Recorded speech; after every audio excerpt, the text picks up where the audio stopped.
मुझे यकीन ही नहीं हुआ कि मेरे पति की एक प्रेमिका है। हाँ, मैंने जब ये सुना तो मैं हैरान रह गई। लेकिन हैरानी इसलिए नहीं थी कि हमारे बीच बहुत प्यार था। नहीं। नमस्कार मेरे प्यारे दोस्तों। आज मैं आपको एक बहुत ही भावनात्मक और सच्ची कहानी सुनाने जा रहा हूँ।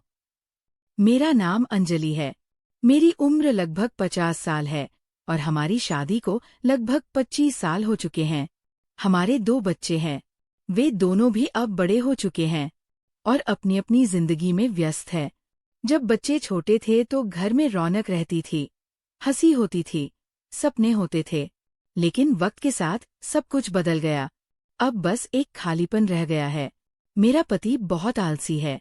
वह सारा वक्त सोफे पर लेटा रहता है, टीवी देखता रहता है, दारू पीता है और फिर सो जाता है।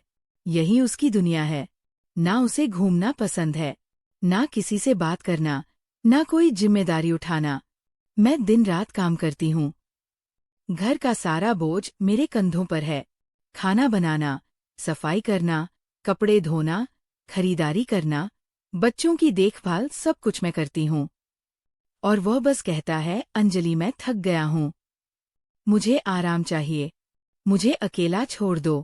कभी कभी मैं उसे मजाक में कहती थी, तुम तो सोफे के गुलाम बन चुके हो। लेकिन अंदर ही अंदर में टूट रही थी। एक वक्त था जब हम दोनों के बीच प्यार था, हंसी थी, बातें थी, पर अब कुछ नहीं बचा। ना प्यार, न लगाव, न कोई चाहत। हम बस एक आदत के तौर पर साथ रह रहे थे।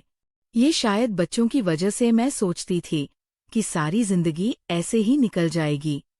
बूढ़े हो जाएंगे, पोते पोतियां होंगे और रसोई में बैठकर चाय पिएंगे। लेकिन मुझे क्या पता था कि मेरे अंत जीवन में एक ऐसा तूफान आने वाला है जो सब कुछ बदल देगा। उस रविवार की सुबह मैं बाजार जाने की तैयारी कर रही थी।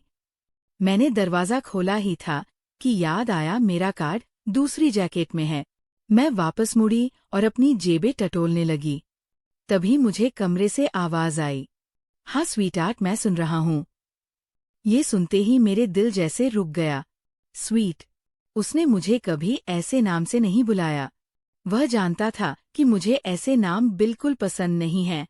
मैं चुप हो गई और दीवार के पीछे जाकर खड़ी हो गई और ध्यान से सुना।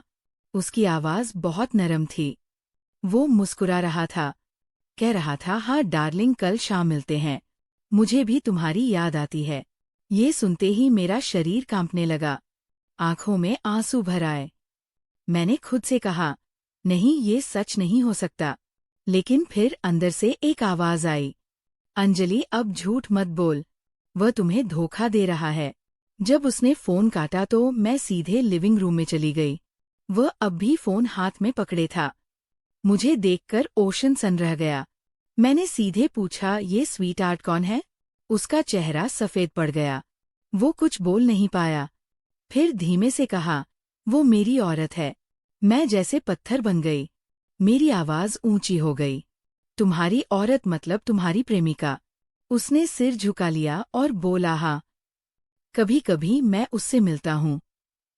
मैं हंसी पड़ोसी बहुत दर्द भरी थी। तुम घर की सेल्फ तक नहीं ठीक कर सकते, दुकान तक पैदल नहीं जा सकते और प्रेमिका से मिलने जाते हो। वह बोला, वो मुझे जिंदा महसूस कराती है। मेरे दिल में आग लग गई। मैंने कहा, जिंदा? मैंने तुम्हें 25 साल दिए, तुम्हारे बच्चों की परवरिश की, तुम्हारे घर का हर कोना संभाला और अब तुम्हें किसी और की जरूरत है।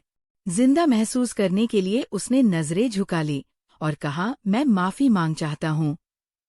मैंने शक्ति से कहा, अभी फोन करो अपनी स्वीट हार्ट को और कहो, आज ही उसके पास जा रहे हो, कल नहीं। आज वो चौंक गया। क्या आज? मैंने ऊंची आवाज में कहा, हाँ आज जाओ, भागो रेंगो, कुछ भी करो पर जाओ। अब मुझे तुम्हारी जरूरत नहीं है, उसने कहा। लेकिन ये मेरा घर है। मैंने कहा, अब नहीं, अब से ये घर तुम्हारा नहीं, तुमने इसे तोड़ दिया है। अब ये सिर्फ यादों का मलबा है। वह चुपचाप उठकर चला गया। मैं कुर्सी पर बैठ गई, चेहरा हथेलियों में छुपा लिया और रोने लगी। आंसू बहते, तेरे दिल भारी हो गया। मैं खुद से कहती रही, 25 साल और अब सब खत्म। अब मैं क्या करूं? कैसे जीऊं? जब बच्चों के लिए खाना बनाती थी तो सोफे पर होता था। टीवी के साथ अब वो सोफा खाली था, जैसे मेरी जिंदगी खाली हो गई हो। याद आई वह सीन जो कभी हमारे घर में गूंजती थी, वह बातें जो रातों को लंबी चलती थी, और अब बस सन्नाटा था।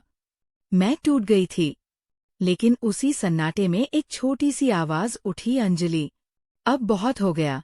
अब तू किसी के लिए नहीं, खुद के लिए जिएगी। मैंने आंसू पोंछे, गहरी सांस ली और कहा, मैं तलाक लूंगी। मैं किसी धोखेबाज के साथ नहीं रह सकती। मैं आजाद हो जाऊंगी। मैं फिर से जीना सीखूंगी। उस रात नींद नहीं आई, लेकिन दिल में एक अजीब सी शांति थी, जैसे कोई बोझ उतर गया हो। अगली सुबह जब सूरज की रोशनी खिड़की से कमरे में आए, तो मैंने खुद को शीशे में देखा। चेहरा सूझा हुआ था, आंखें लाल थी, लेकिन उनमें अब डर नहीं था, सिर्फ हिम्मत थी। मैंने फोन उठाया और अपनी बेटी को कॉल किया। मेरी आवाज कांप रही थी।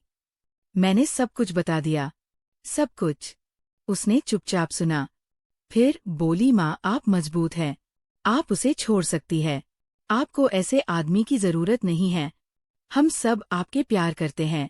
उसकी बात सुनकर मेरी आंखों में आंसू आ गए, लेकिन इस बार वो आंसू कमजोरी के नहीं थे, हिम्मत के थे। मुझे लगा शायद मैं फिर से खुद को पा सकती हूँ। उसी दोपहर वो औरत हमारे घर आई। उसके कदम धीमे थे, चेहरा झुका हुआ था। वह मेरे पति से मिलने आई थी। मेरा दिल जोर से धड़कने लगा, लेकिन मैं शांत रही। मैं दरवाजे पर खड़ी होकर बोली, मेरे पति से दूर रहो। वह शादीशुदा है, अब उससे मत मिलो। वो कुछ पल चुप रही, फिर बिना कुछ कहे चली गई। मेरा पति पीछे खड़ा था। वह कुछ समझाने की कोशिश करने लगा, लेकिन मैंने उसकी तरफ देखा तक नहीं। अब उसके हर शब्द झूठा लग रहे थे। शाम को जब घर में सन्नाटा था तो धीरे से बोला, अंजलि, मैं गलती कर बैठा, मैं माफी चाहता हूँ। मैंने कहा, माफी से क्या सब ठीक हो जाएगा? क्या 25 साल का विश्वास वापस लौटा दोगे? उसने सिर झुका लिया। मैं बोली, तुमने मुझे नहीं, अपने बच्चों को धोखा दिया, उस परिवार को तोड़ा है जो मैंने अपने हाथों से बनाया था। मैं फूट पड़ी, मैं बहुत रोई उन सालों के लिए जो लौट कर कभी नहीं आएंगे, उस भरोसे के लिए जो अब कभी नहीं बनेगा, उस आदमी के जिसे मैंने प्यार किया था, लेकिन जिसने मेरे प्यार को समझा ही नहीं। फिर मैंने उठकर अपने कपड़े पैक करने शुरू किए। हर कपड़े के साथ एक याद जुड़ी थी, कभी बच्चों की हंसी, कभी पुराने दिनों की मुस्कान। पर अब वह सब अतीत था। अब मुझे खुद को बचाना था। मैंने अपने जरूरी कागज, किताबें और सामान समेटा और महसूस किया कि हर चीज पैक करते हुए जैसे मैं अपने दुखों को पीछे छोड़ रही हूँ। मैंने वकील को फोन किया और तलाक की जानकारी ली। आवाज कांप रही थी, लेकिन दिल मजबूत था। पता था अब यही सही रास्ता है। रात को नींद नहीं आई। मैं बालकनी में बैठी थी। आसमान में तारे चमक रहे थे। मैंने खुद से कहा, अंजलि, अब तू किसी और के लिए नहीं, सिर्फ अपने लिए जिएगी। तू भी किसी की परछाई नहीं, खुद की पहचान बनेगी। अगले दिन मैंने कोर्ट के कागजों पर साइन किए। जब पेन कागज पर चला तो जैसे मेरी पुरानी जिंदगी खत्म हो गई और एक नई शुरुआत हो गई। घर लौटी तो सब कुछ अजीब लग रहा था। वही दीवारें, वही कमरे, वही सोफा, लेकिन अब हर चीज नहीं लगी जैसे ये घर मुझे पहली बार देख रहा हो।